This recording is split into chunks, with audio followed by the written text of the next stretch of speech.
మన ప్రభువును రక్షకునైన యేసుక్రీస్తు నామంలో ఈ వీడియోని వీక్షిస్తున్న మీ అందరికీ ప్రైజ్ ద లార్డ్. మనము ఈ యొక్క లెంటులో 22వ రోజుకి చేరుకున్నాం. ఈరోజు బైబిల్ గ్రంథం నుంచి యోహాను సువార్త 16వ అధ్యాయము 8వ వచనంలో ఆయన ఈ లోకానికి వచ్చినప్పుడు ఈ లోకమునంట నీతి లేకపోతే పాపము నుంచి లేదా నీతిని గురించి దేవుని యొక్క తీర్పు గురించి ఒప్పింప చేస్తాడంట. ఎవరు ఆయన అని గనక మనం గమనిస్తే పరిశుద్ధాత్మ దేవుడు. ఈ యేసయ్య ఏమంటున్నాడంటే, యేసయ్య ఈ లోకానికి వచ్చిన తర్వాత తాను మరణశ్రమలు పొందిన తర్వాత చనిపోయి తిరిగి లేచి పరలోకానికి వెళ్ళిన తర్వాత ఆయన పరిశుద్ధాత్మ దేవుణ్ణి ఈ లోకానికి పంపిస్తాడు. ఆయన వచ్చినప్పుడు ఏం జరుగుతుంది అనేది చెప్తున్నాడు. ఏం జరుగుతుంది అంటే, పరిశుద్ధాత్మ దేవుడు ఈ లోకానికి వచ్చినప్పుడు మొట్టమొదటిగా ఆయన పాపం గురించి ఒప్పింపజేస్తాడు. రెండవది నీతిని గురించి ఒప్పింపజేస్తాడు. మూడవది దేవుని యొక్క తీర్పు గురించి ఒప్పింపజేస్తాడు. ఏంటి ఈ మూడు అని గమనించినట్లయితే, మొట్టమొదటిగా పాపం గురించి ఒప్పింపజేస్తాడు. పరిశుద్ధాత్మ దేవుడు మన హృదయంలోకి వచ్చినప్పుడు మొట్టమొదటిగా చేసే పని ఏంటి అంటే, మనలో ఉన్న పాపాన్ని ఒప్పింపచేస్తూ ఉంటాడు. ఒప్పుకో, ఇదిగో నువ్వు పాపం చేసావు కదా, ఒప్పుకో ఒప్పుకో అని చెప్తూ ఉంటాడు.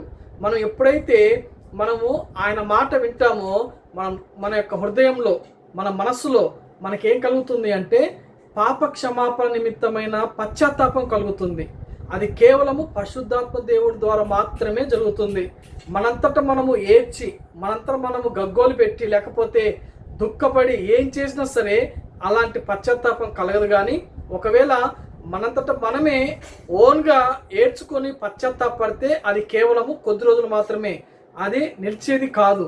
ఎప్పుడైతే పరిశుద్ధాత్మ దేవుడు మన హృదయంలోకి వచ్చిన తర్వాత ఆయన పాపం గురించి ఒప్పింపచేస్తాడు, నీతిని గురించి ఒప్పింపచేస్తాడు. ఎలాంటి పనులు చేయాలి, నువ్వు ఎలాంటి పనులు చేస్తున్నావు అని. అంతేకాదు దేవుని యొక్క తీర్పు ఏంటి, ఆయనకు మనం ఆయన తీర్పు ఏంటి అంటే, ఎవరైతే పాపం చేస్తారో ఆ పాపానికి పర్యవసానం ఏంటంటే నిత్య నరకాగ్నికి వెళ్తారని చెప్పారు కదా. కాబట్టి ఈ యొక్క వీటి గురించి పరిశుద్ధాత్మ దేవుడు ఒప్పింప చేస్తూ ఉంటాడు. పాపం గురించి, రెండవది నీతి గురించి, తీర్పు గురించి ఎప్పుడైతే పరిశుద్ధాత్మ దేవుడు ఒప్పింప చేస్తూ ఉంటాడో, ఆ పరిశుద్ధాత్మ ద్వారా నిజమైన పశ్చాత్తాపం కలిగినప్పుడు హృదయాంతరంగం నుంచి వచ్చే దుఃఖమే, అదే పరిశుద్ధాత్మ ద్వారా వచ్చే దుఃఖమే నిజమైన మారు మనసుకి దారితీస్తుంది. ఈ యొక్క లెంట్ డేస్లో మనం ఎలాంటి పశ్చాత్తాపం కలిగి ఉన్నాము, నిజమైన పరిశుద్ధాత్మ ద్వారా మనలో కలుగుతున్న, లేకపోతే ఆయన ద్వారా మనలో ఒప్పింప చేస్తున్న అలాంటి పశ్చాత్తాపము, అలాంటి పరిశుద్ధాత్మ ద్వారా కలిగే పశ్చాత్తాపం ద్వారా మారు మనసు కలుగుతుందా, లేకపోతే అప్పుడే వాక్యం విన్నప్పుడు అబ్బని ఇలా ఉండాలని చెప్పి ఏదో ఆవేశంతో తీసుకున్న నిర్ణయాలు చొప్పున కానీ, లేకపోతే మన సొంత డెసిషన్స్ లేదా నిర్ణయాలు తీసుకోవడం ద్వారా కానీ ఆ పాప క్షమాపణ నిమిత్తంగా వస్తున్న కన్నీరు లేదా ప్రాయచిత్తం లేకపోతే పశ్చాత్తాపము ఎలాగా ఉంటుంది?